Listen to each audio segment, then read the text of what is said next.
Okay, now I'm picking up where I left off. That other one's still encoding. I'm not sure which will go up first. This video being one where I don't mention anything about the code. Getting back to the code.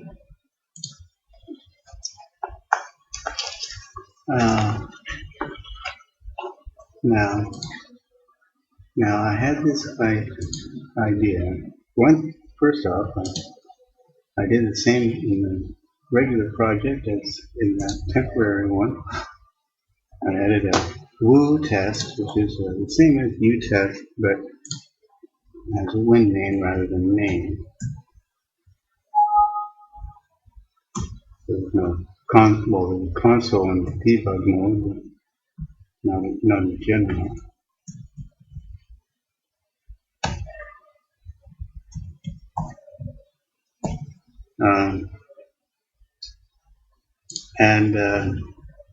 So I wanted to work on that file save idea.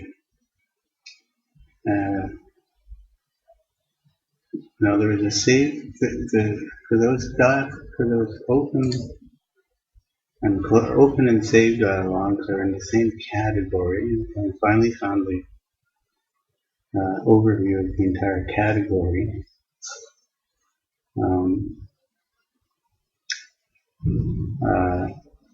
So it's either this. If I save this to favorites,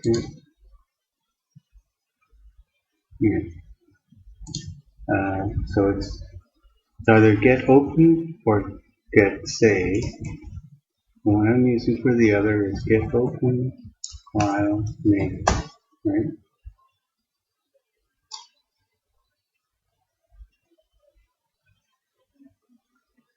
Okay, looks like it's going to the right place. And see that flash? It's starting some other process, which is going to deal with getting the help for it. Okay, there we go. Using com. Oh, I'm not speaking into the speaker. You didn't hear what I just said. I wanted to look into the save version of this. This is what I'm using for our open dialog in our editor. Now, and what I wanted to do was to be able to add a little checkbox, whether or not to remember the last save directory, right? Now this is the open one, but it turns out that this structure is the same one used exactly for the save. It contains information that either of these functions use to initialize the dialog. Alright? Now this here, I think I might entitle this video functions that remind you of doing your taxes or something, right? Filling in all these members of this struct and calling the function is kind of like doing your taxes, because it's a long, laborious, in-depth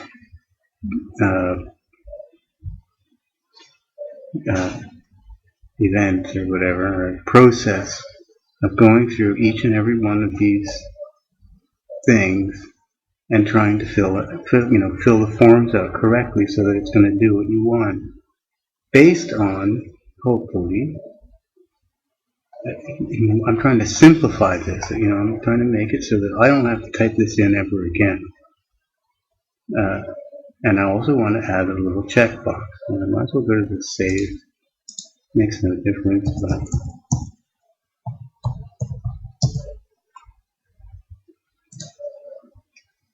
alright. Now, these are all part of the common dialog, the common dialog library, comdlg32.dll. If you recall, comdlg32.dll is the same one that I made I made a version of in order to implement this thing, right? I hooked this program's calls to this DLL, and for the cases I wanted my dialog to show up, I bring it up. Anyway, in this case, we actually do want to use the system provided thing. Don't have to, but this is one way to learn about how it works, I suppose.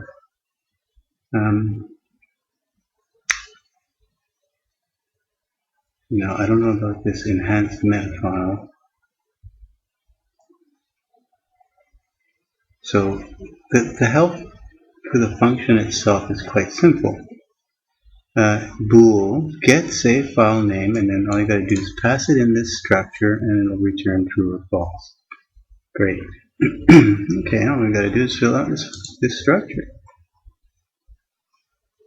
Struct size, no problem. Owner, each one, yeah. No, or whatever. H instance, yeah, it's usually our program. String filter, okay, now filter. What's that? Well, as I explained before, it's a series of null terminated filter strings terminated by an extra null, and the filter strings themselves, as I give an example here, there's a first part which is a description, and then a null, and then a file pattern, one or more. You can use semicolons to create a list of patterns, and then two nulls, or you can have many of these. Okay, well that's not too bad. You can do filters. It might be tricky to do this dynamically, right? But we'll deal with that in a minute.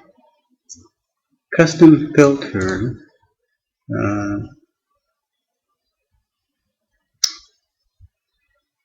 Now this thing, I haven't used this. A buffer that contains a pair of null terminated filter strings, okay, for the preserving of the filter pattern chosen by, so the user could choose a filter pattern.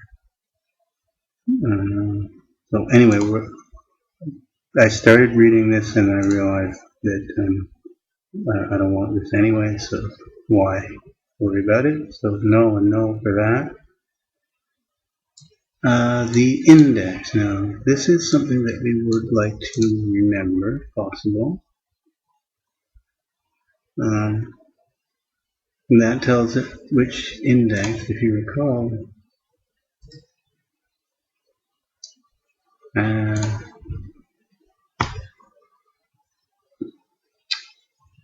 I had, this is an example of more than one filter for the open box, so that you could see that you can have more than one.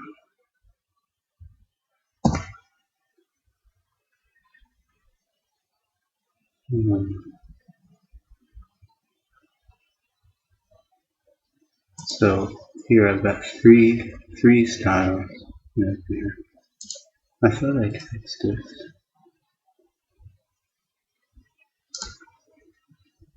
So you can have three or whatever, however many styles, as big as you want. And when we do manage to open a file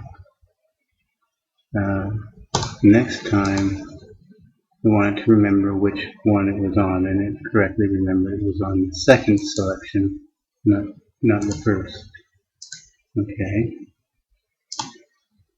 so that's what that is. The index within the array of filters that you want it to start out on. Now, since we're not going to deal with custom filters, we can ignore the rest of this. So we can just read up to here. Right. specifies index of currently selected filter, and then explains what filter is. We already know. LP stir file, pointer to a buffer that contains the file name used to initialize the file name edit control. Not what they're talking about here. The file name edit control. This here again, it's just a dialog box, so it has controls, right?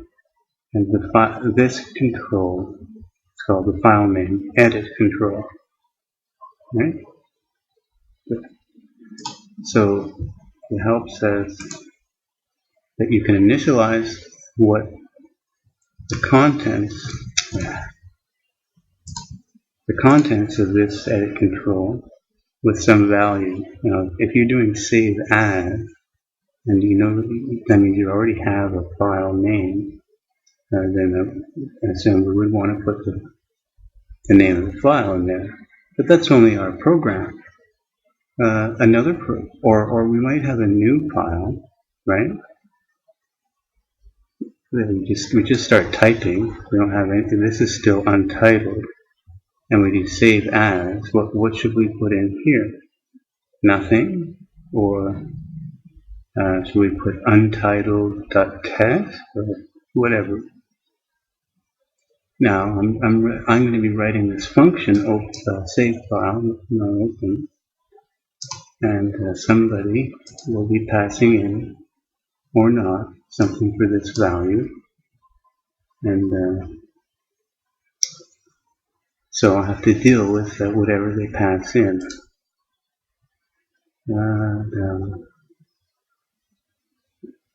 Now, the important thing to realize for this is this line. If the buffer is not to, if that control is not to be set, then you don't pass in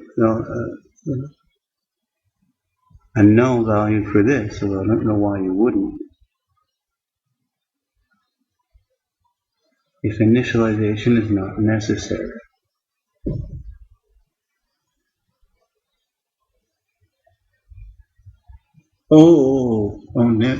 Never mind. This is the buffer, this is the return buffer. Okay, I understand. Alright. It's also, see, this is also the thing that is returned from the function. So it's either used to initialize that control, might be. If it's an empty string, it won't do that. This buffer contains the full path of the selected file in both cases when it returns on a successful return. Okay, there's no multi-select in our case. We'll make sure of that. So we can, thank God, we can ignore that bit of the tax return. Next, max file, size in tcars. Now, for initial testing, we'll just set that to it says at least 256. I set it to 4 times max path, but really, it could be bigger than that. You know, it could be up to 32,000 characters, and it will tell you if it wasn't big enough. But anyway, for our purposes, 4 times max path is good for an initial test. The title. So what do we want on the written up here? Okay, so that's easy. Some string can be null. I guess it could. I didn't try null. I don't know what it says in that case. I put something in. If you pass null to my function, I put in this string, open file. That's what I was just looking at, right? And max file title. The size of the buffer pointed to by the title. I hope I'm setting that. I don't know if I am. It's in common. It's supposed to take care of any case, any possible case of opening a file. Title, I'm not setting that at all. It doesn't seem to care. But I might as well put it in. Wait. Its title is no, it's not no.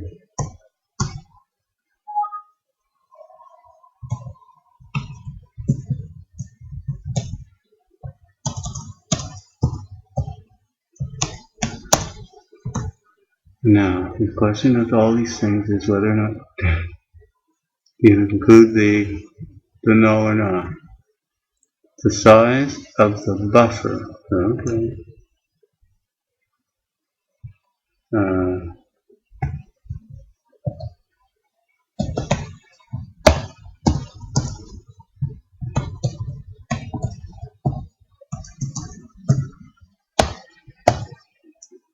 Never seemed to hit us, but who knows. Next. Initial directory. Now this is the most important thing with our save. So in that we have to work out based on that flag whether or not to save the last directory based on the file name, the default file name we're trying to save as, based on the current directory, and a bunch of other stuff. So there's a difficulty here, right? Also,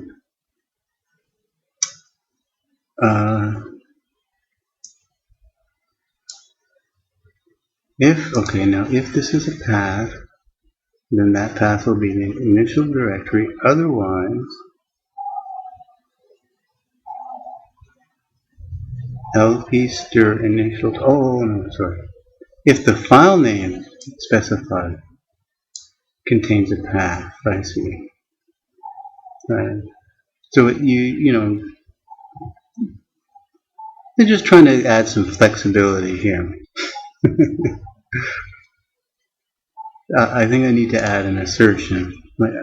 Choose one method or another, right? Either use this initial dir, right, or use this method, which I would not advise. We're trying to save a file. Why would we pass a directory? You know what I'm saying? So, although for open, no. If there's a thing to specify the directory, you don't need a second way to do it, right? Okay.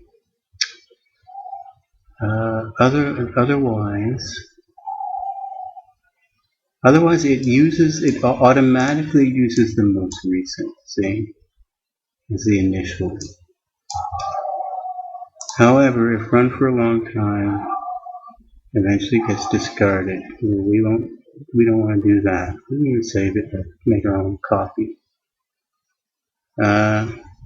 If initial dir is null, current directory, and the current directory contains any files of the filtered, otherwise, blah blah blah, otherwise. So therefore, when you see a great big list like this that has a million different cases, if you add all the subcases and everything, select the one that specifies exactly what you want, right? And don't rely on otherwise, maybe, if that, who knows, if it's a network, if it's the internet, this, and no. 98 ME, don't care. NT. Well, we're already doing that one. Done for NT. Title. Oh dear. I just said that was. Oh, file title. Good God.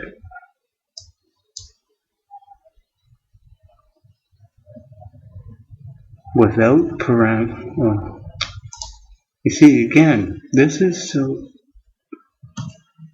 I'm not using file title. I don't use that. I had it right. File title is, if they had called this file name, right, instead of path, I wouldn't have got confused there. File title is the title of the file. Like, let's suppose you had a file called autoexec.bat. Then its title would be autoexec.bat. Okay, so we don't care about that. Now this is just the title for the dialog, and now the flag. It's really just like doing your taxes. You want to look at my screensaver again? Maybe I'll make it more interesting. Let's see, what do we got? Taking a break from the taxes. Seen all that kind of sexy looking ones. Still, they're nice to look at.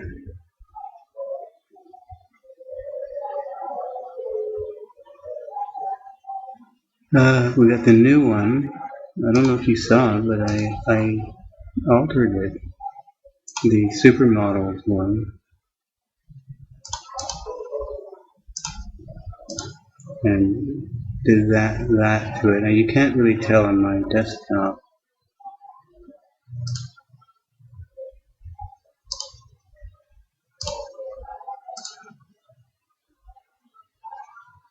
There. Now I may have messed up with the leg here. I thought that it looked like this leg was going underneath that leg, which it still could, but then I should be more obvious than it is. I still have the layered version of this, so I could cut some of that out. Or I could extend that leg maybe. But it'd be difficult to do a bend. This leg is extended. I did all this starting from here down. All that part is of my own copy paste and hope to come up with something that looks right. Using the one tool that I understand, the freehand selection tool is amazing. So I cut out a piece like that and just sort of fit it in and maybe blur a little bit from either side, and it comes out okay. Especially if pants like this, you would expect it to be jagged and uneven. And this selection, actually, the magic wand worked for that. Thank God. The thing that detects edges, because it was a single color, and so I could just use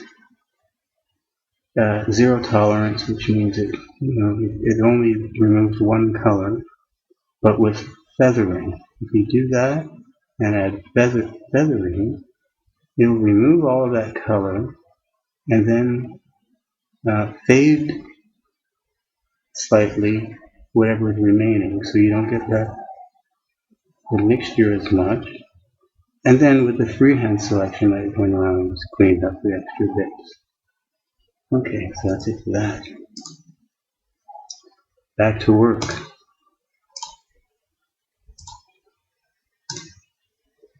Oh yeah, the flags. No. Create specifies. I don't know. I didn't use that. don't add to resource. I should specify this in fact,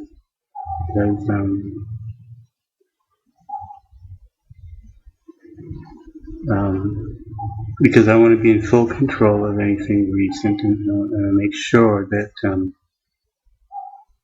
it's not going somewhere under some other direction. That is, I don't want to think I've done something right when I've actually done it wrong. And this could hide above, right? So I should specify this. So I'll make a note of that. We might save flag and open flag.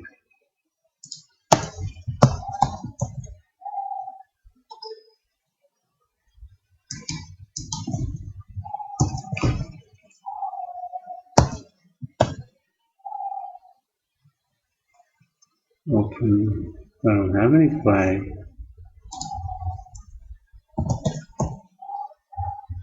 Flag.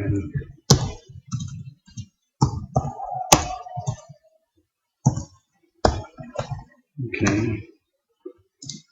Now this is the thing that we need to do. Let's see how much time I've got. Whoops. Funny thing. You know what came up here? In here? Bin. My recycle bin showed up in the way. Okay. Now, in order to customize it, we need one of these hook functions.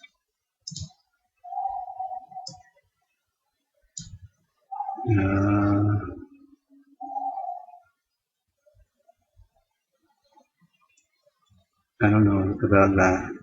All we want to know is one thing, right? Whether or not the user clicked that checkbox. So I think, well, I don't know, that's default.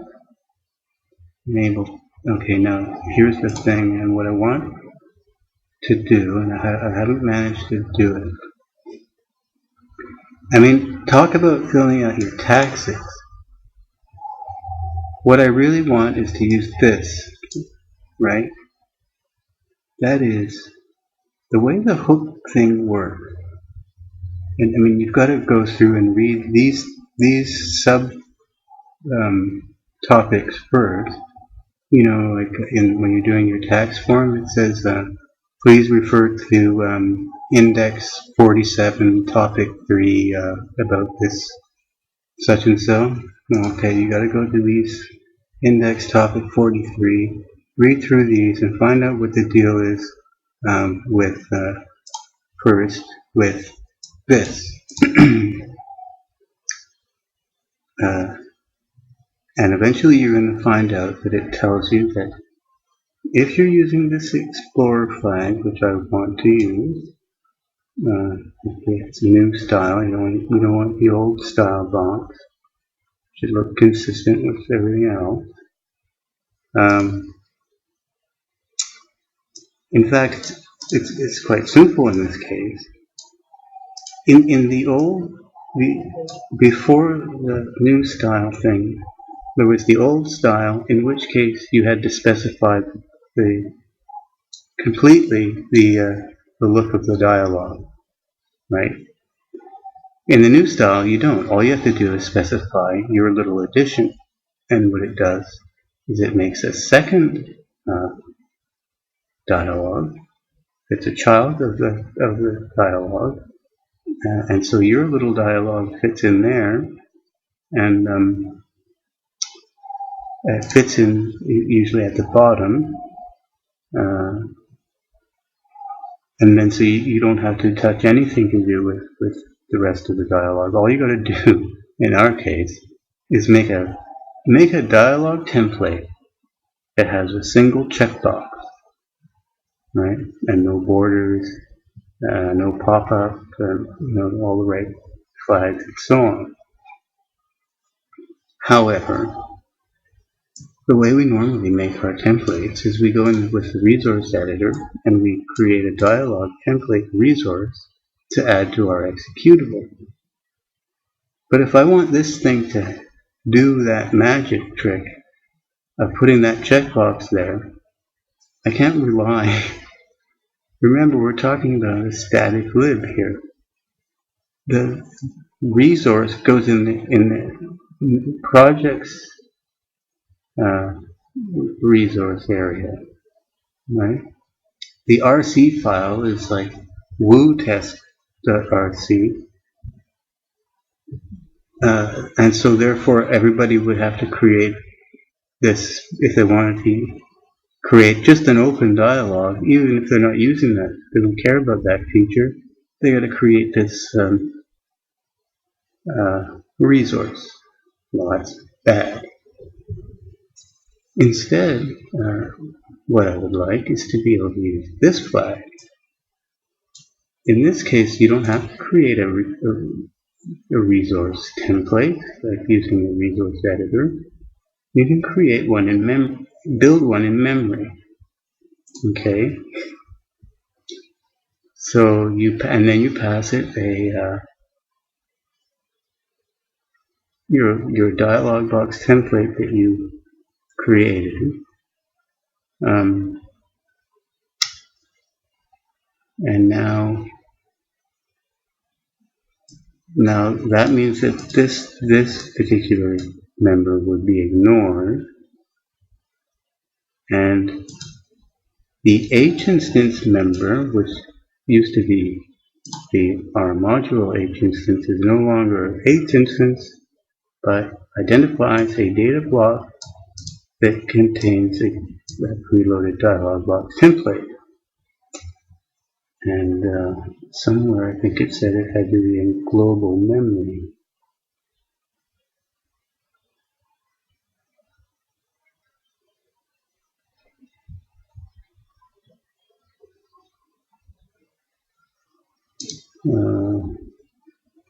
I was using global memory anyway, because it, wait a minute, identifies a data block. Now it doesn't say how did it identify it. I've got to read further down. Go back to H instance.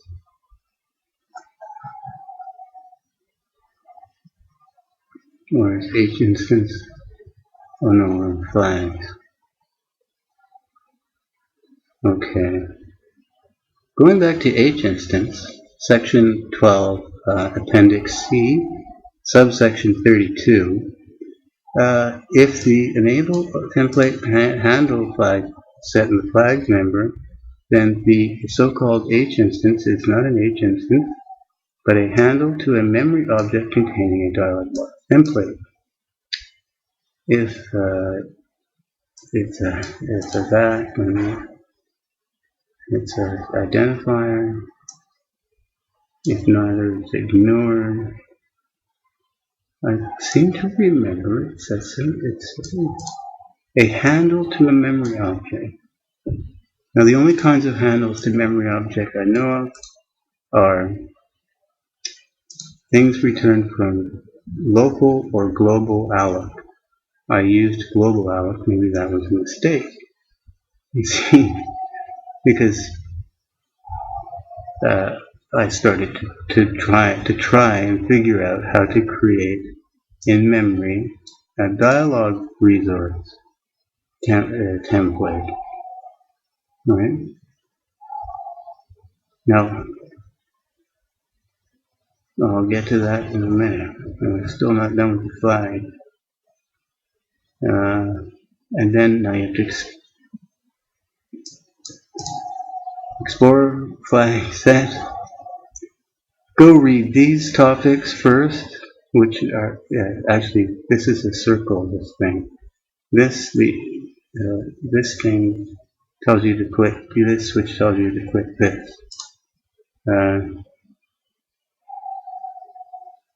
Course show hidden, hide read only, long names. Okay, now the rest of the stuff in here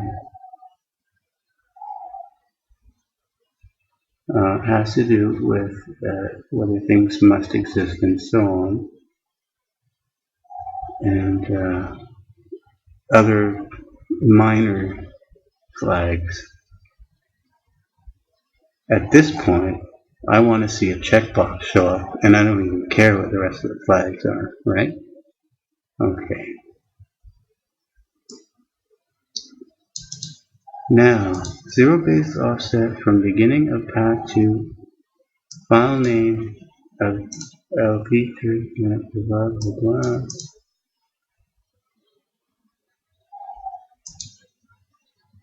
Now, I'm not specifying this, and I think I'm allowed not to. From the beginning of the path to the file name in the string pointed to by stir file. Maybe.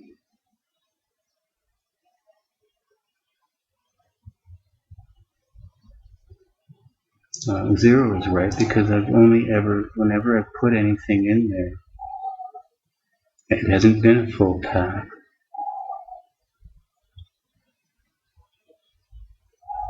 LT stir file is the thing returned, as I recall.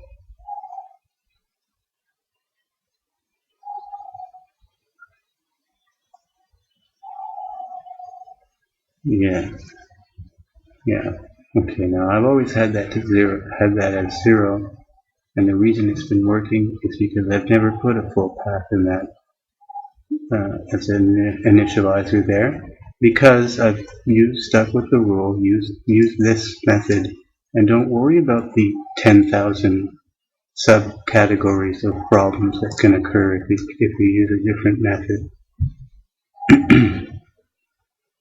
And it worked out. Okay. Whoops, no, that's fine. File extension. Now, zero-based offset from beginning of path to extension. Oh dear, I've never specified that.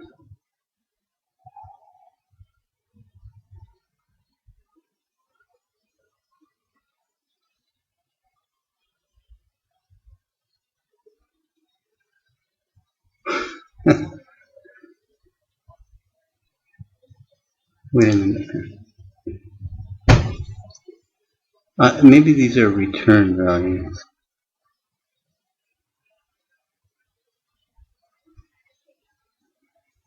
Because this is an in or an out thing. Well, anyway, it's never seemed to give me a problem, and I've never filled these ones in. Custom data. Now, this part is important, and I should be filling this part in.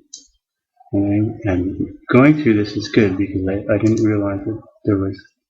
See, there's two ways to set this, and I thought there was only one, and I need, for the way I'm doing it now, I have no way to pass any information to my hook procedure because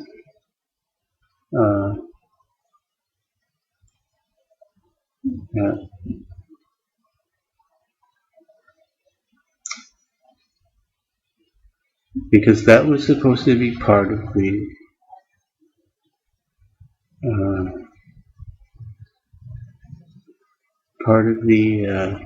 of something else. I forget now.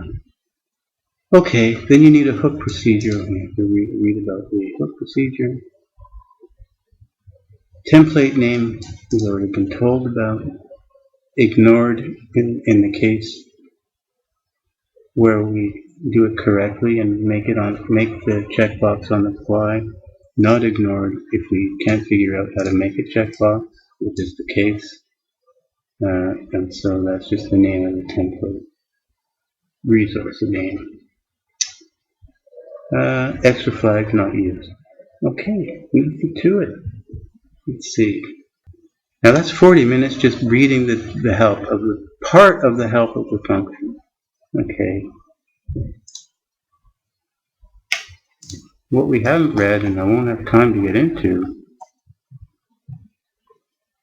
is that, well, this stuff, I don't care about. This stuff, go on.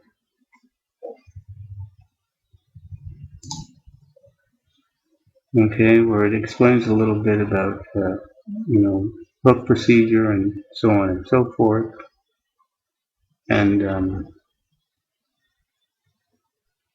the various notifications that one might receive having to do with actions that the user might be taking while the box is running. Luckily, we don't have to worry about that. And some reserved control identifiers. Now, I looked at these in a header file, and they're all around, what was it again? Dialogues.8. I might have to be careful.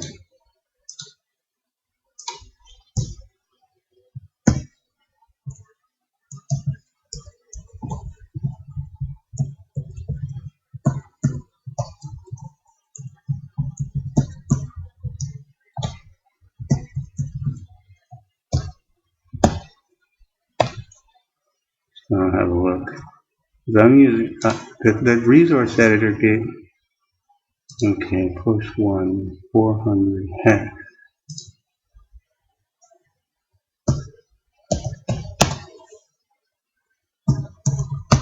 The resource thing gave me 1001, 3E9. So it's pretty close, but less than, so it has to be less than 400. Your control identifier, because I couldn't figure out how to do it, how to make one on the fly. I just had to use a resource editor, and I made a custom resource. Alright.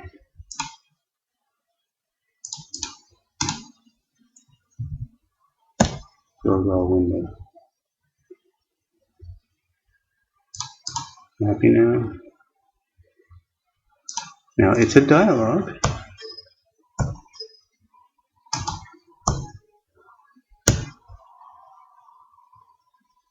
I don't know what that was about.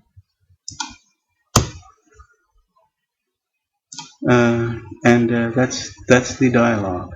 All right.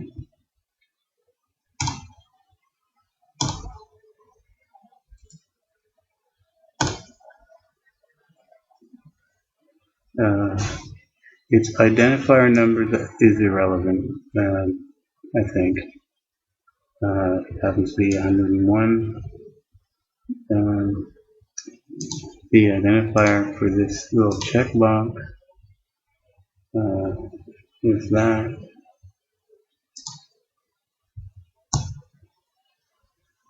The dialog 101, which is the only number that you pass in to it, right? And it's going to just create this dialog.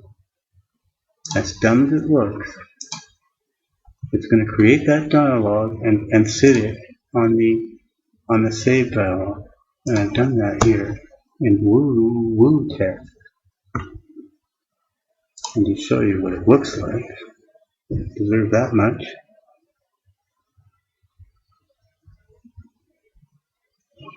Now, using the information is involving obviously global variables and stuff, because I don't have any way to pass a structure or anything into this dialog. There's no, well, maybe might be a way to trickery, but I can't think of anything. But of course, I didn't realize that there was that parameter. Now I know how to do that. Wait, I'd like to set this foot.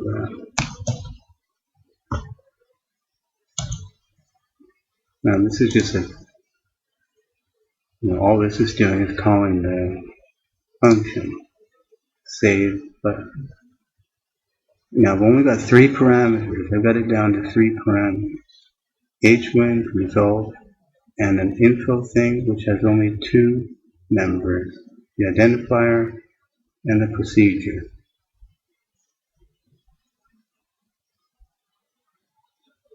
Okay, so there's the checkbox, and here's the callback function, and on WM init dialog, and I could have used one of our fancy controls, but it's such a simple object. I just send a special message to set its value to checked or unchecked based on this global, right, that I previously set,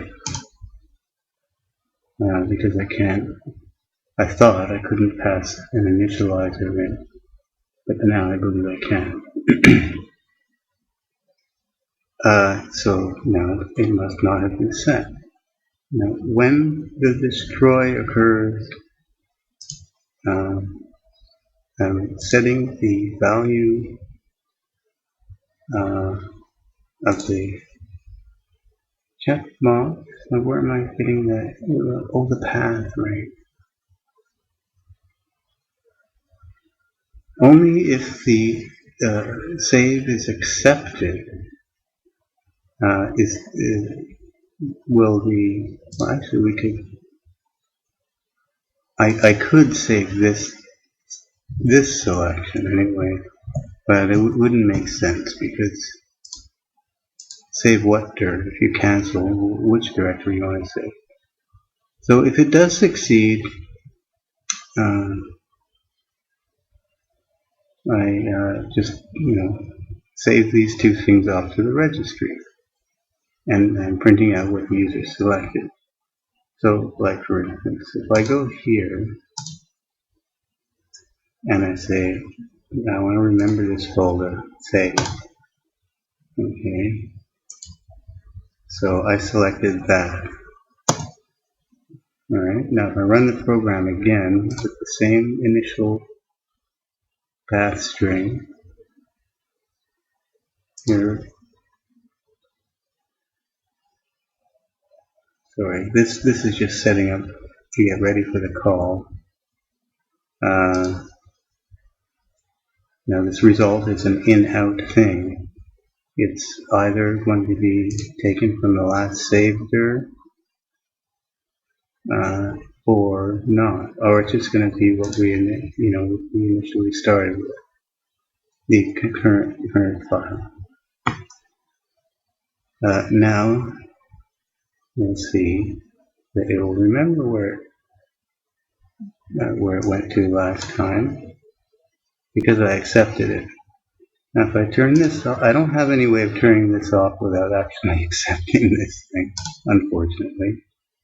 But I better stay in here. I'm going to turn it off, and I'm going to do the same thing and run it again. And now this time the basis of the selection will be from the file name, which is what we want. Our program will want this behavior. Other programs don't want that behavior. So that works, but that has this problem. We don't want to. This should be taken care of internally. It's not this part. It's not this guy's job to deal with that. Until such time, at least we know that it can work. And I have a few ideas for solution for that. Okay, see you. Oh, look at that too for a second. Now see that? I can get rid of that. Oh well. I usually get rid of it by clicking here. But if I want to see the bottom, whoops, that's not how suppose I want to see the bottom.